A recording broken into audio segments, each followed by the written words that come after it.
রাসূল সাল্লাল্লাহু আলাইহি ওয়াসাল্লাম বলেছেন, কবিরা গুনাহ থেকে বেঁচে থাকো। জেনে নেওয়া যাক বড় 10টা কবিরা গুনাহ।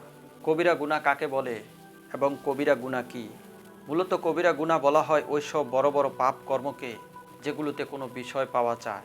আবু হুরায়রা রাদিয়াল্লাহু হতে বর্ণিত, রাসূলুল্লাহ সাল্লাল্লাহু আলাইহি ওয়াসাল্লাম ইরশাদ করেন, 5 ওয়াক্ত নামাজ এক জুমা থেকে আরেক জুমা, এক রমজান থেকে আরেক রমজান, এত দুয়ের মাঝে সংকটিত সকল পাপ রাশি কাফফারা স্বরূপ। যদি কবিরা গুনাহ থেকে বেঁচে থাকা যায়, কোন কোন গুনাহকে কবিরা গুনাহ বলা হয়?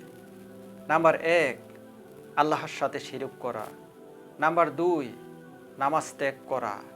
নাম্বার 3, অন্যায়ভাবে মানুষ হত্যা করা। নাম্বার 4, পিতা মাতার অবাধ্য হওয়া।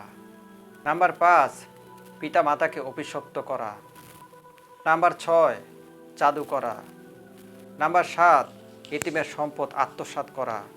নাম্বার 8, জিহাদের ময়দান হতে পলায়ন করা।